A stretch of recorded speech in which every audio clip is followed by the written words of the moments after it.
कभी कभी प्रकृति सिर्फ अपना रौद्र रूप नहीं दिखाती, बल्कि अपने पीछे ऐसा मंजर छोड़ जाती है जिसके सामने इंसान बस बेबस नजर आता है। एक ऐसी ही तस्वीर पड़ोसी देश से सामने आई है, जहां कुछ ही घंटों में हालात इतने बदल गए कि सैकड़ों परिवार अपनों की सलामती की खबर का इंतजार करने लगे। आखिर ऐसा क्या हुआ कि राहत और बचाव एजेंसियों को बड़े पैमाने पर मोर्चा संभालना पड़ा? क्यों इस घटना की गूंज भारत तक सुनाई दे रही है और क्यों बड़ी संख्या में भारतीयों को लेकर भी चिंता बढ़ गई है?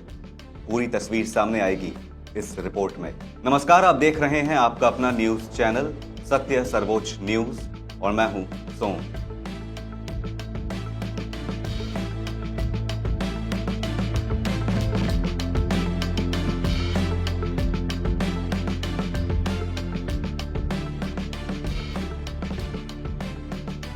नेपाल में बुधवार सुबह आई अचानक बाढ़ ने कुछ ही घंटों में तबाही का ऐसा मंजर दिखाया जिसने पूरे क्षेत्र को हिला कर रख दिया। पानी का बहाव इतना तेज और दिल दहला देने वाला था कि पुल और सड़कें बह गईं और सैकड़ों लोग देखते ही देखते लापता हो गए। इनमें बड़ी संख्या भारतीय नागरिकों की भी है। तिब्बत की सीमा से सटे नेपाल के रसुआ जिले में भोटे कोशी नदी अचानक उफन पड़ी। शुरुआती रिपोर्ट्स में करीब 95 से 98 मौतों की पुष्टि हुई, जबकि अब जो रिपोर्ट्स मिल रही हैं उनमें नेपाल में मृतकों की संख्या 162 के पार और लगभग 750 से ज्यादा लोगों के लापता होने की खबर सामने आई है। ये दुर्घटना इतनी भयानक है कि अलग अलग समय पर आंकड़े बदल रहे हैं और राहत और बचाव अभियान अभी जारी है।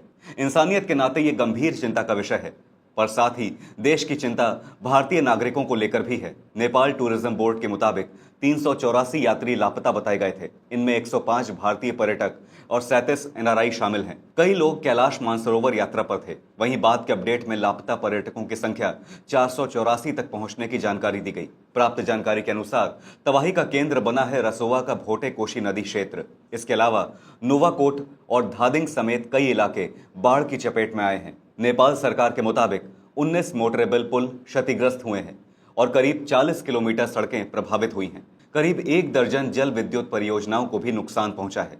हालात कितने गंभीर हैं इसका अंदाजा इसी से लगाया जा सकता है कि नेपाल की सेना, पुलिस और सशस्त्र पुलिस बल को बड़े पैमाने पर राहत अभियान में उतारा गया है। हेलीकॉप्टर, ड्रोन और स्निफर डॉग्स की मदद से लापता लोगों की तलाश की जा रही है। नेपाल के प्रधानमंत्री बालेंद्र शाह के मुताबिक 250 से ज्यादा लोगों को अब तक बचाया जा चुका है। घायलों के इलाज के लिए काठमांडू के अस्पतालों में 100 बेड भी आरक्षित किए गए हैं। सिर्फ नेपाल ही नहीं, सीमा के दूसरी तरफ तिब्बत में भी इस आपदा का असर दिखाई दिया है। रिपोर्ट्स के मुताबिक ग्योरोंग इलाके में कम से कम 3 लोगों की मौत हुई है और 265 लोग लापता बताए गए हैं। सीमा के पास स्थित ग्योरोंग पोर्ट का इमिग्रेशन कॉम्प्लेक्स भी बुरी तरह क्षतिग्रस्त होने की खबर है। अब सवाल यह है कि आखिर अचानक इतनी तबाही कैसे आई? रिपोर्ट्स में बाढ़ के संभावित कारण के तौर पर ग्लेशियल लेक आउटबर्स्ट, भूस्खलन या दूसरी प्राकृतिक घटनाओं की आशंका जताई गई है। हालांकि आपदा की सटीक वजह की जांच अभी जारी है, इसलिए कारण को लेकर किसी एक निष्कर्ष पर पहुंचना जल्दबाजी होगी। गौरतलब है कि इस मुश्किल घड़ी में भारत ने नेपाल की ओर मदद का हाथ बढ़ाया है। प्रधानमंत्री नरेंद्र मोदी ने सोशल मीडिया प्लेटफॉर्म एक्स पर पोस्ट के जरिए इसकी आधिकारिक जानकारी दी। प्रधानमंत्री ने नेपाल के प्रधानमंत्री बालेंद्र शाह से फोन पर बात की। उन्होंने जनहानि पर गहरा दुख जताया और भरोसा दिलाया कि भारत नेपाल को हर संभव मानवीय सहायता देने के लिए तैयार है। प्रधानमंत्री नरेंद्र मोदी ने कहा कि भारत की टीमें राहत और बचाव अभियान में नेपाल के साथ मिलकर काम कर रही हैं। प्रधानमंत्री नरेंद्र मोदी के इस संदेश पर नेपाल के प्रधानमंत्री बालेंद्र शाह ने आभार जताया। उन्होंने कहा कि मुश्किल समय में भारत की एकजुटता और सहायता की पेशकश दोनों देशों के बीच गहरी दोस्ती को दर्शाती है। वहीं भारत ने सिर्फ संवेदना तक खुद को सीमित नहीं रखा। भारतीय वायुसेना के विमान के जरिए नेपाल के लिए राहत सामग्री भेजी गई। विदेश मंत्री एस जयशंकर के मुताबिक भारत ने करीब 10 टन मानवीय सहायता और आपदा राहत सामग्री के साथ जरूरी दवाइयां भेजी। भारत की ओर से एनडीआरएफ टीमों की तैनाती की तैयारी भी की जा रही है। भारतीय नागरिकों की मदद के लिए नेपाल स्थित भारतीय दूतावास ने इमरजेंसी हेल्पलाइन भी जारी की है। भारतीय नागरिकों से जुड़ी जानकारी के लिए +977 985 131 6807 और +977 9709 107500 नंबर जारी किए गए हैं। तिब्बत की तरफ फंसे भारतीयों के लिए बीजिंग स्थित भारतीय दूतावास ने भी संपर्क सूत्र जारी किए हैं।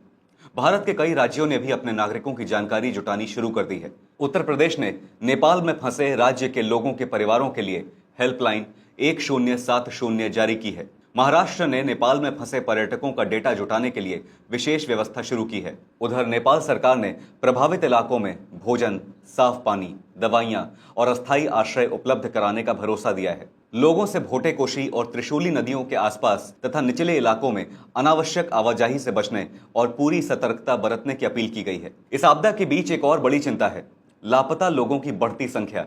कई परिवार अपनों की तलाश में हैं, कई पर्यटक अब भी संपर्क से बाहर हैं और राहत एजेंसियों के सामने सबसे बड़ी चुनौती है कि तेज बहाव, टूटे पुलों और क्षतिग्रस्त सड़कों के बीच ज्यादा से ज्यादा लोगों तक जल्द पहुंचा जाए।